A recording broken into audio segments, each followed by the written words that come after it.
Hello, what is up, you beautiful people? Welcome back to the Built on Bitcoin podcast, where we're covering everything going on in the Stacks ecosystem.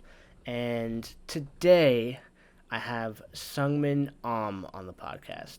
Sungmin is the CEO and co-founder of Lucidefi, which has created Stackswap. I'm sure you've seen it. And Stackswap is trying to become the permissionless, decentralized finance application on Bitcoin. It's just the application unlocking Bitcoin DeFi truly via Stacks. And they have a whole suite of tools from swapping, pooling, staking, token launchpad, and that's just the stuff that you see on the front end. Their expertise is really in AI research, and so they're doing a ton of work on the back end, trying new things with forecasting and just using big data sets to get better information. So, super interesting conversation. Um, yeah, I trying to think back on what we just talked about. There's so many different rabbit holes we could have gone down and just like deep dive for an hour long. So I think you'll enjoy this one. So let me not talk anymore. Let's just jump right into it with Sungmin Aum, CEO of Lucidefi.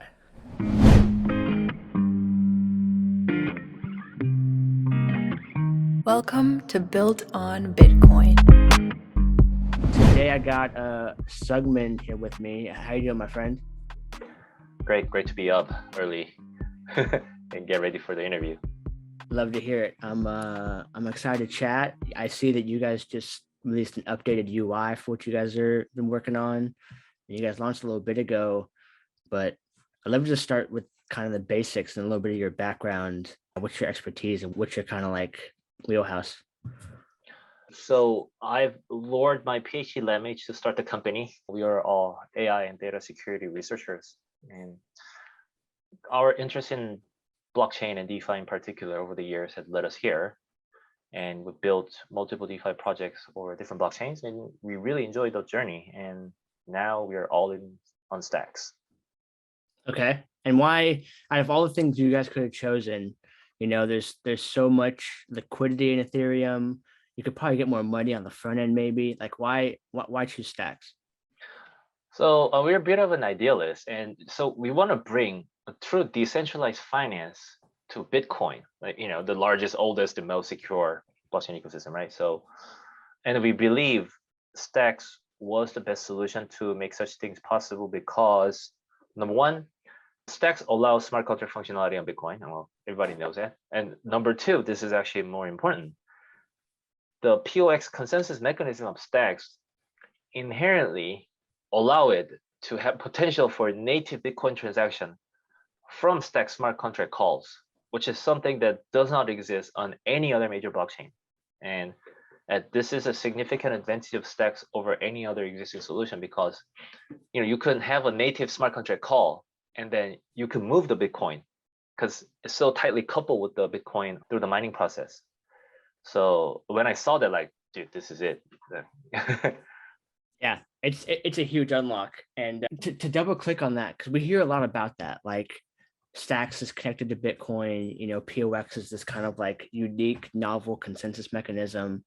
And we're all trying to find that holy grail where I can just like send my BTC from my wallet or even Coinbase, and it goes straight into the DeFi protocol, and I could use it in all the cool ways that Ethereum users get to use it.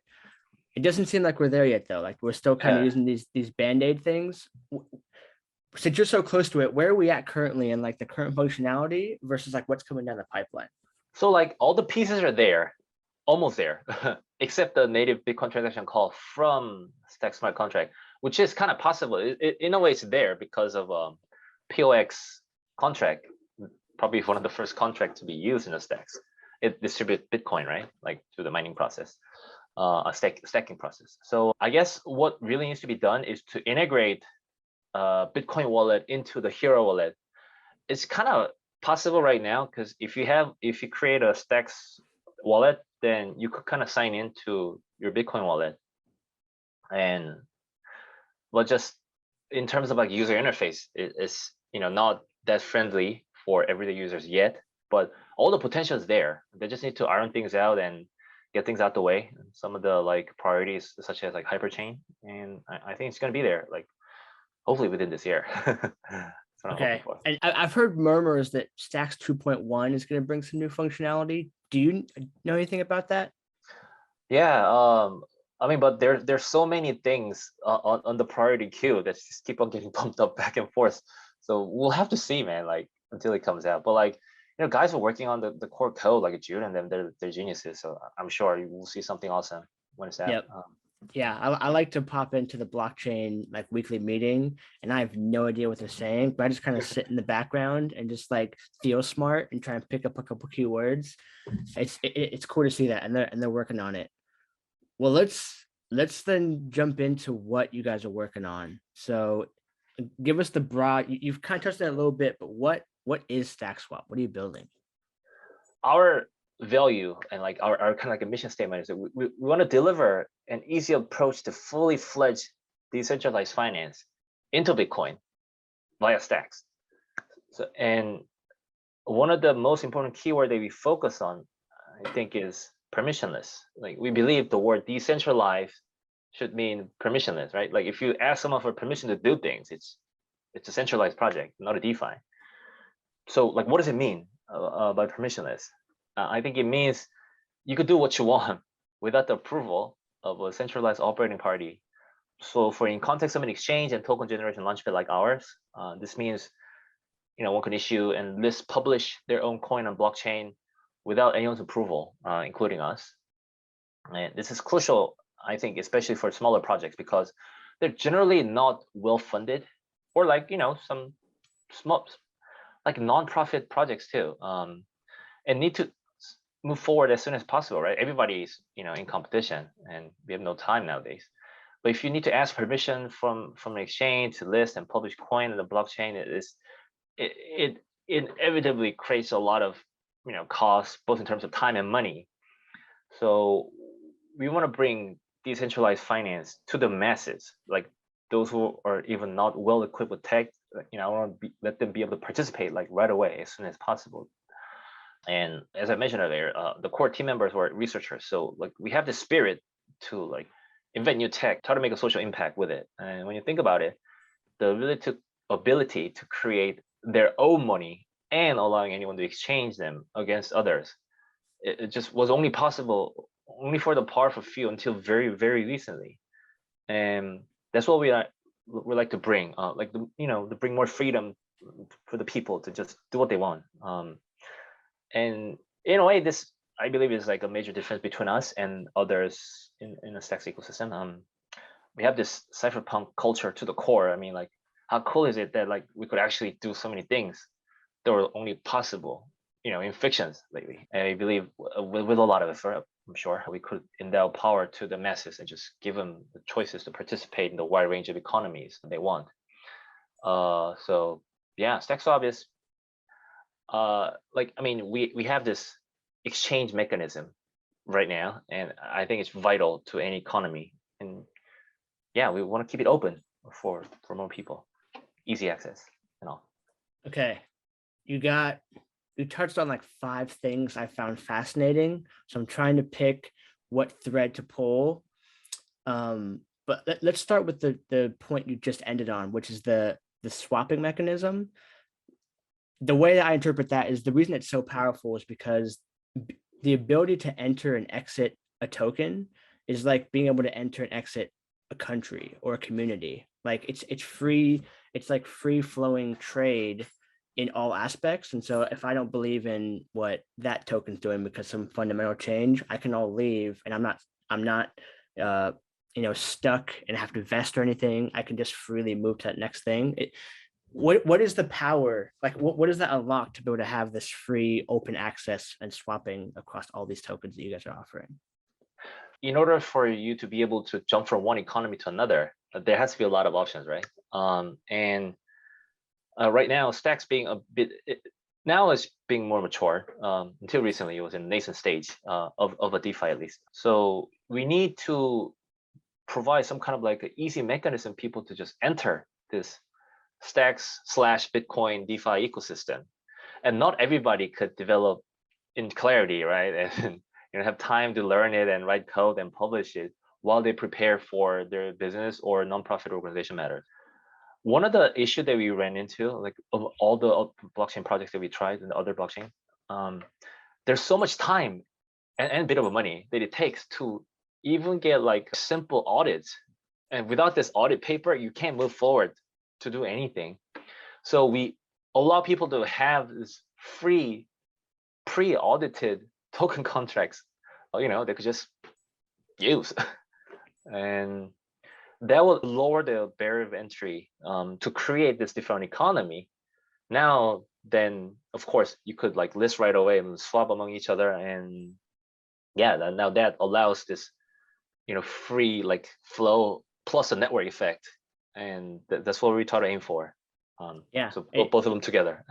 It sounds like it's almost like it's like the world's, in its perfect conception, it's like the world's best like foreign exchange, where you can come in with like, let's say the best form of money like BTC, and you bring it in, and then you can fork it to any other currency in the world that you want to, and go down that path.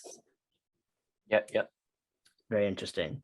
The other thing you said, and there's, I think we're seeing it right now with decentralization, with sanctions when it comes to what's going on in Ukraine and Russia, and we're seeing like not only is the old financial systems kind of like beholden to some of those rules, but the bigger exchanges that we thought are more like above that in a sense, and more to crypto like ethos, also have to play by those rules or suffer even worse consequences.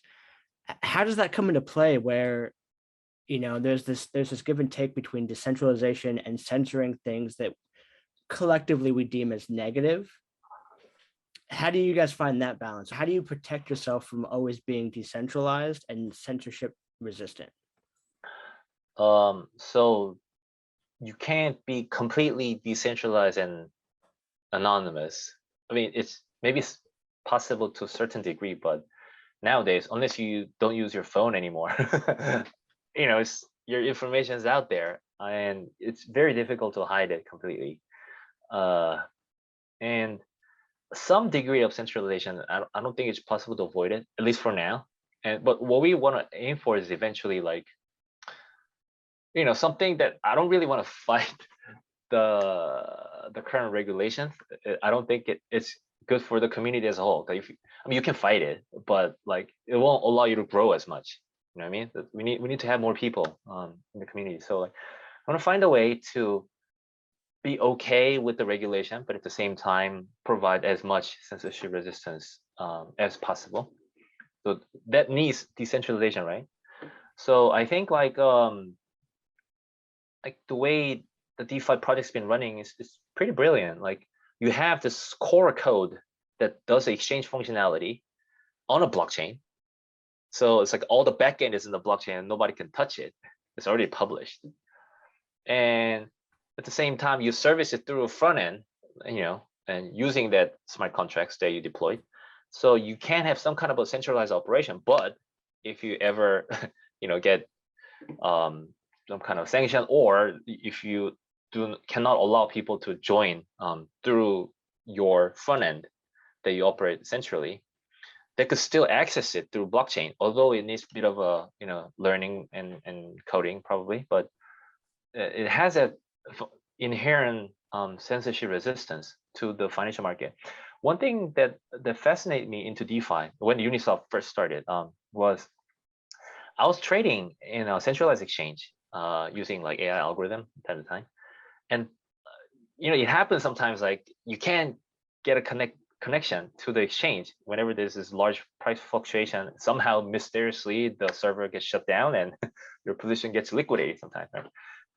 And like I got so sick of it. Like, is there any way that like I could get to a market that cannot stop me from getting access to it? And well, there was like Uniswap when I saw it, like, wow, this is the future. And yeah, so I want to bring that into Bitcoin, but then it took a while to like find like the means to do that. And I think we're getting close. I'm very excited. It's so powerful. I don't fully grasp it until you explained it like that, where it's like we all know that the blockchain is this like distributed ledger. And so like the copies of it are running all over the world. And if you know how to connect with the blockchain, you can pull data as you see fit and interact with it, manipulate it, or send transactions again to this like permissionless, like anybody can mine, anybody can send transactions and update the state.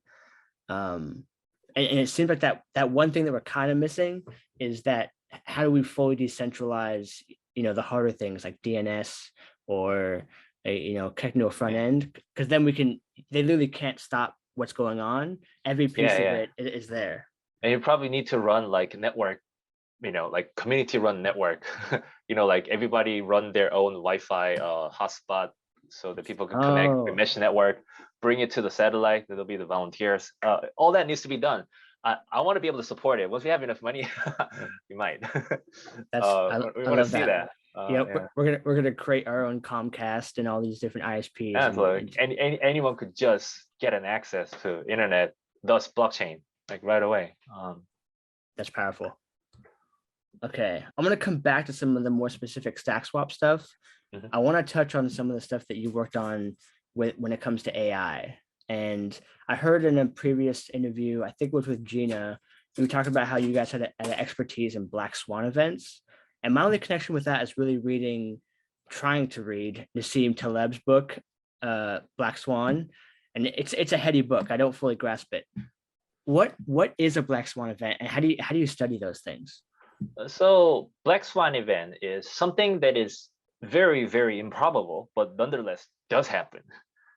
And this is especially important for risk mitigation in finance because you just need to basically predict things you cannot predict, but you have to predict it, or you get damaged from it, right? And it's always been fascinating to me because like this, there's like a pattern recognition. There's some kind of like a set rules of like you try to fit a data into some kind of equation, maybe complex or simple, maybe neural network. You try to fit it in. So non-Black Swan event detection or forecast, it's kind of like already been laid out. There's somewhat of optimality, depending on some kind of computation that you do. And you could kind of like a roughly like get some idea of what's going to happen in the future, if assuming the data pattern is consistent. But I mean, what if it's not? That's what Black Swan event is about, right? So whatever was happening, all the time, and so all of a sudden it doesn't. And that I think is like something human beings can't do. Just being able to recognize the pattern and see what's going to happen next. We can. We see what happens, like seasons and all that. Like, we could kind of do it. But in terms of things like Black Swan event, there's something we can't do. Like I see like this is like a next level of AI. Like you can't do it with the traditional algorithm. You need to come up with something new. And that's like, and maybe it's impossible to have a general solution for it, So that's why it's, although we haven't solved it yet, of course, but we're getting some breakthroughs starting a couple of years ago, actually. And if we got this during our student years, we could have been like world famous researchers by now. We just started working after we started business. And yeah, like it was a bit surprising. One of the, like, let me share a bit of a secret. When we first started out, we tried to feed in all the data you can, like Twitter feed, news, you name it, YouTube, like whatever, and just shove it in and have a gigantic neural network, turn stuff out and have a complex model, work things out. And it ended up being a noise. And it came to me one day, like, so if you have a child, and if you teach this child like anything like indiscriminately, it doesn't make this child smart, right? So you have to teach only smart stuff. So this concept of data evaluation stepped in. So like depending on the data, some data is worth more than another. So we make sure the AI doesn't learn some of the stuff. Now it started working a little bit, and we end up looking at only the market data that actually performs much better. So like I'm sure there are things we can detect from Twitter feed and stuff you can get from the internet, from other sources, but we just got rid of that because it's very difficult to do analysis. I mean, you can kind of tweak the performance, but it's difficult to see why it did such, so we can't improve it easily. So if you only look at the market data, then it's one-dimensional. It's much easier. I mean, even if you include volume, it's not that high dimensional. So and it's just number. And yeah, so it makes it much more manageable to analyze, and that actually helped us in the long run. So I mean, we're still tweaking, and I think I'm gonna look into it for the rest of my life, like until I'm like 90 years old, because Okay. it might not ever be solved, but by itself it's fascinating subject, and it has very, very important usage, and you could protect people from getting burned, like if you can do that, like among like 10 black swan event, if you could take only one, even that would be like good enough, right? So it has clear use cases, and it's fascinating. So yeah, that's so Very interesting. Yeah, I remember when I read Taleb's book, he talks about the turkey and Thanksgiving is like the clear example where like the turkey gets fed every day by the farmer and he thinks the farmer is his friend, and there's no problems. Like every day at sunrise he comes and he shows up and he makes me fat, and it's great. It's a great relationship until that last day where he meets his demise. And so just to understand my thinking a little bit, it sounds like the way that this works is you don't really know what variables you can exactly plug in, but you just kind of feed it data and start to, maybe the machine would find patterns of like other animals that get fed on a consistent scale so sometimes have a random demise. Is um that kind of how it pattern matches? well, it's slightly different. So what we try to focus is we try to understand what normal is as detailed as possible, because you can't know what you don't know, you know and you have to know what you don't know in order to predict black swan events perfectly, right? And this information asymmetry like is what you know do not allow us to predict it. And so whatever stuff that happens that looks weird, let's say like, oh, he was feeding me every day and saying same stuff, and all of a sudden he was too happy feeding me in the morning, like, oh, maybe something's going on. Mm-hmm. So yeah, Okay, that that's that kind of like that stuff we use. Yeah. that makes perfect sense. Okay, um, and then you put some notes in here, and I'm really curious about this. So you said you're talking about the convergence of AI and blockchain, and how that could be an important milestone for like the future of these things. Where what's the landscape of that? How do these things intersect? I mean, it's nothing much had been going on. I think nothing tangible, because although it's fascinating, it's the culture is slightly different. And recently there have been some work here and there trying to run some artificial neural network model on some kind of distributed system that could be like a blockchain. There are some projects that were doing it, some Chinese projects like 2-3 years ago. And then after that, nothing much went on. And what I and the rest of my team were interested in are not, well, I mean, infrastructure stuff also is um, a bit of importance, but what we're more interested in is how to bring in governance. I mean, how to automate the governance of the blockchain ecosystem with AI as much as possible. Because when you think about it, like until recently, right, like the trust could not be automated. Like I see blockchain as something that automated trust, because how do I trust that you own X amount of Bitcoin? Somebody had to prove that before. Now nobody needs to prove it. It's automated. Now what's the next step? I mean, Plato had been criticizing democracy from the Republic like 2,400 years ago. It's been a while, right? But that is the best system we have, and maybe this is about time that we could try to automate some of the governance with the new technology that we have. I mean, AI needs to develop a lot more, and blockchain does need to develop because competition over it won't make it possible yet.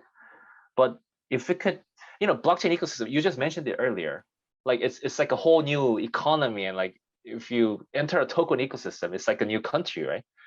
And it's a microcosm of the world. It's very small and small amount of people and small parameters. Maybe some of these optimal actions might be feasible for a very small ecosystem and not much parameters, decision parameters to mess with. So this is somewhere we could start out like experimenting and actually have community members benefited from this automation of governance. And I really think that should be the direction both AI and blockchain ecosystem needs to head towards. And I really believe the killer use case of AI could be governance.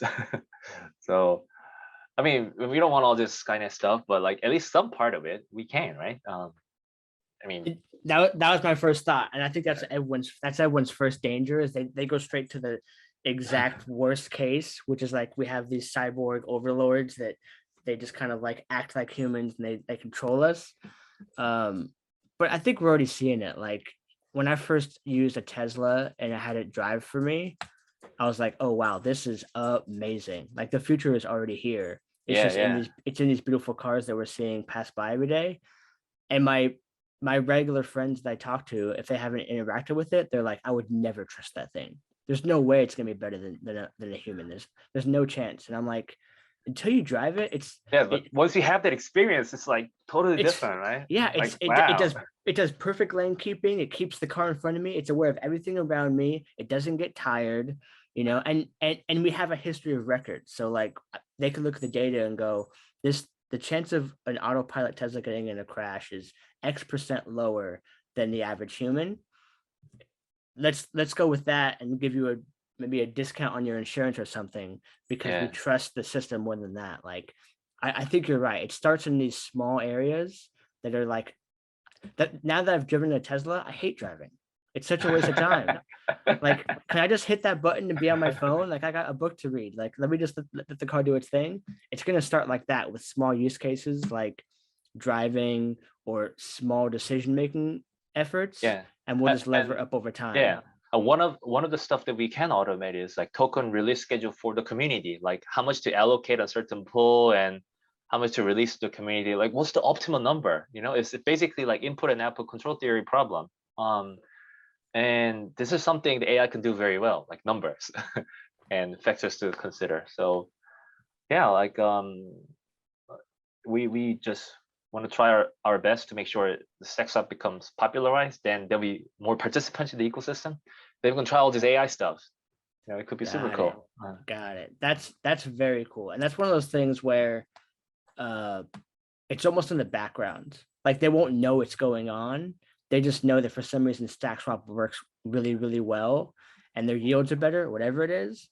But it's all that back end genius that's going on from like the pattern matching and the algorithms.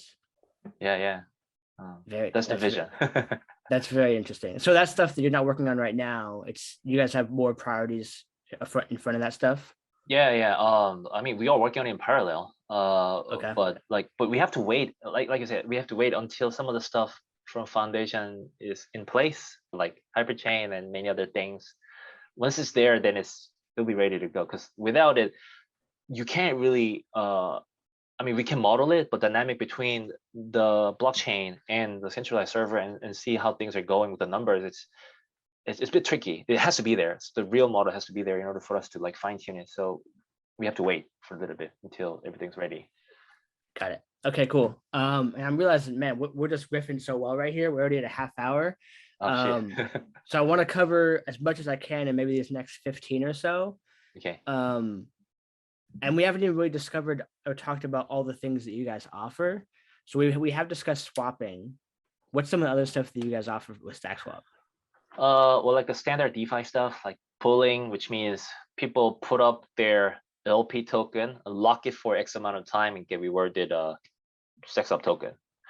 Staking, which is you lock up StackSwap token and get StackSwap token. It's like, kind of like a loan almost. You're lending it out for a fixed amount of time. You can kind of consider it as that. And a lot of people do, provide people some kind of economic incentive to grow the ecosystem, which was a standard model for the past couple of years. And yeah, we just started with that. And like this, what I really want to do, like make it widely available is Token Launchpad. Like I said earlier, it's like it will allow people to have pre-audited token contract that they could just spin it off and list and do all that at like one blockchain transaction. And it was very important because I mean, Stacks blockchain, the time is matched 1-to-1 to a Bitcoin block time, so it wasn't as fast. So being able to finish everything in one transaction like was a huge time saver, but at the same time, Right now, there are more Clarity developers and more documentation. But even like a year ago, the community was much smaller and less documentation. So the learning curve was a lot steeper than it is right now. So, you know, even if you want to participate in Stacks DeFi ecosystem, you couldn't. But now you can, like, just come in and just do it. And even so, like, you know, we're basically like all developers and researchers. So we thought it was very super simple and easy, but it was still too not user friendly, our previous UI. So we put a major UI update recently to make it more friendly and more informative, and there'll be more to come. So our priority is to kind of like popularize this launchpad and maybe like market it properly so people could use it, like, you know, use it well. And maybe some of the, like, you know, some of the information about how to use it just bit not clearly delivered to the community. So maybe we need to be more clear about that. There's like basically no fee. I mean, like a small fee structure to later on to connect it to the participants. We just wired it in it, but the minimum amount of token that you need to own is yours. You can always sell it anytime you want. So it's not like you pay listing fee. And there is AI NFT, which is a bit sidetrack in a way, if you see it on, you know, on the top of it. But before we get to that, let's talk about asset-backed synthetic Bitcoin. So why another weird Bitcoin when there's Bitcoin?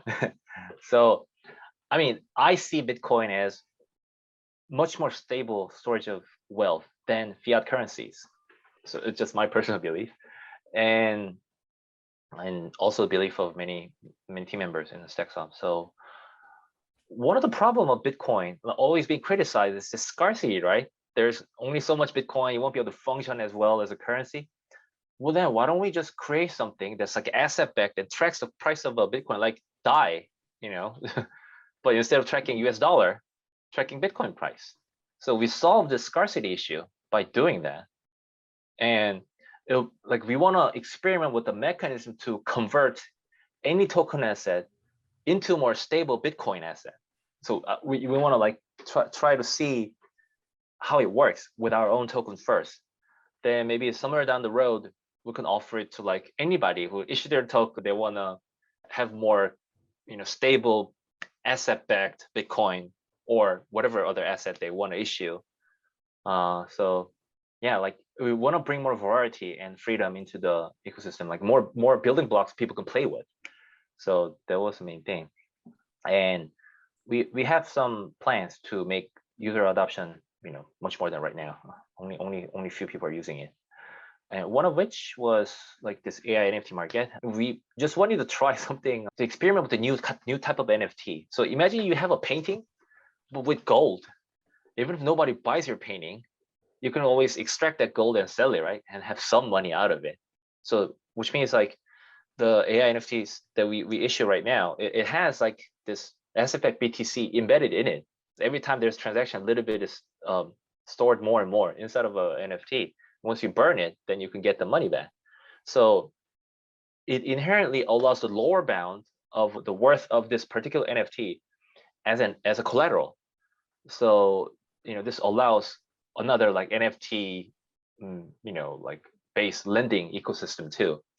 And not just with our token, maybe you could try with some other people's token, we could create a launchpad with it. And like, so this is the direction we're thinking. So we want to create some kind of like a playground for everybody, or, you know, some kind of like a thought experiment factory that could just churn things out, just toss in their idea, it'll pop out.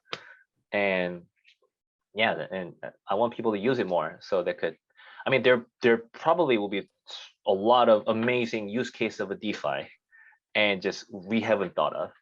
And we just want to provide all these tools so people could use it and make it even better than it is right now. Very cool. Yeah, that's powerful. I mean, I think we see that with like the POX mechanism is powerful, and it allows you to lock up your stacks to get your Bitcoin. And then the POX Lite, we've seen the biggest use case is obviously city coins, and people almost connect POX Lite to city coins like they're synonymous, but it's just utilizing that thing. Like POX Lite could be used for all kinds of mechanisms. That's a huge You design could do, space. any community token you can do that. You could issue audited POX Lite token from Stackswap right now too. Like you don't need to. I mean, like you can do it probably, but like a lot of people who are not well versed with Clarity, it's pretty scary and all that, the VRF, and how are you gonna make it? And you need user interface to allow people to stake and stack and mine and all, and we could ship all that like at once, and you could just use it, do That's whatever you powerful. want with it. That's so necessary. I love that. That's very cool. People need to play with that.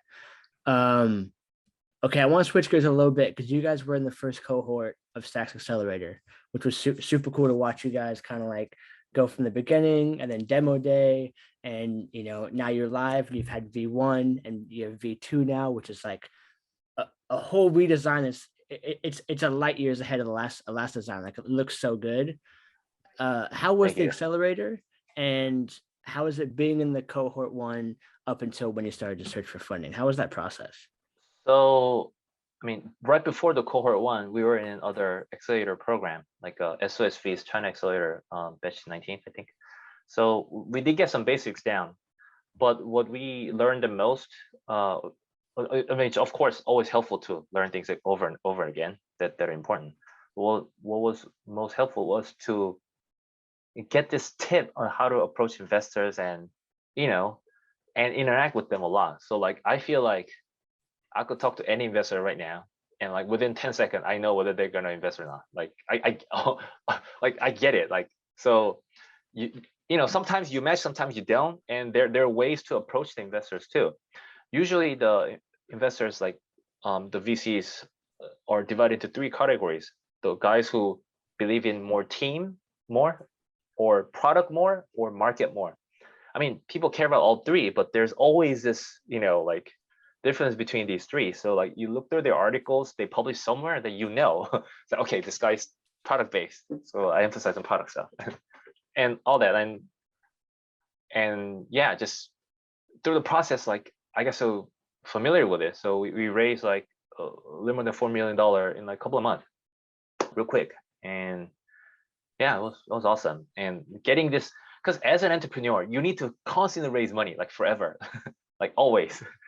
And getting that tip to like start out was very important, and I think it was very helpful. And like among so many other help we got from Stacks Accelerator, I think this was like the best help for us. And after we got out of it, there's constant intro they made for us to the new investors, and yeah, they're just basically we're like a big family, getting help with each other, so it's great.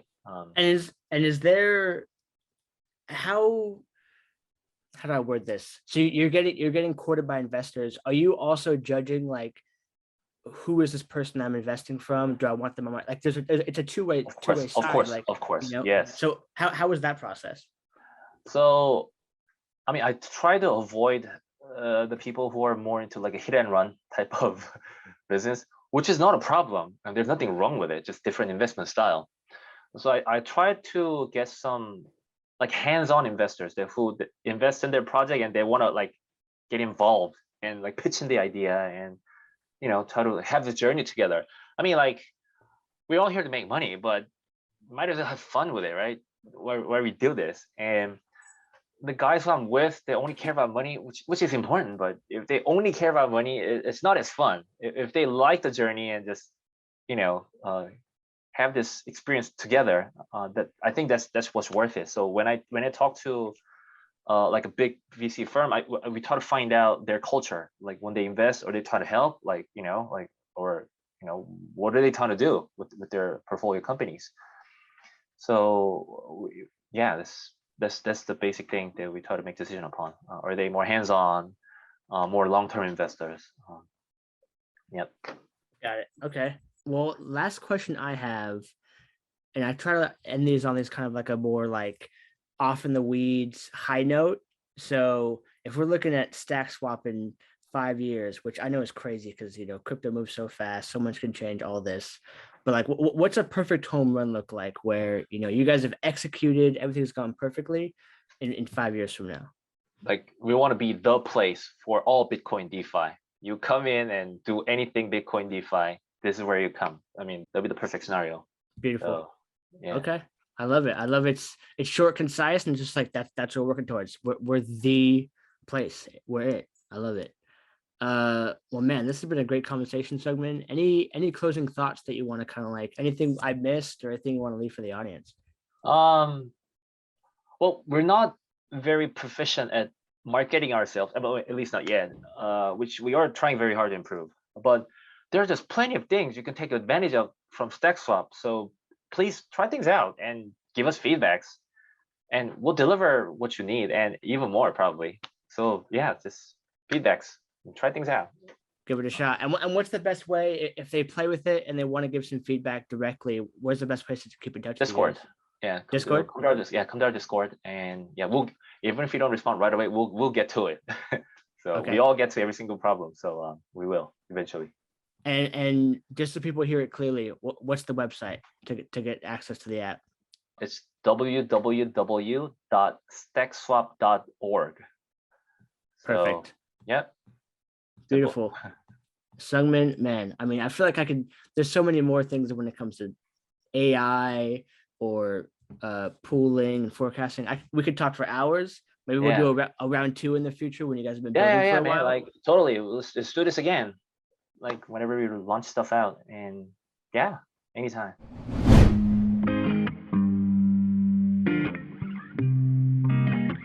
Welcome to Built on Bitcoin. I know that things don't always go your way, but I'll be right here waiting. I've been waiting now. I've been trying to figure out a way to make it out, cause I don't think about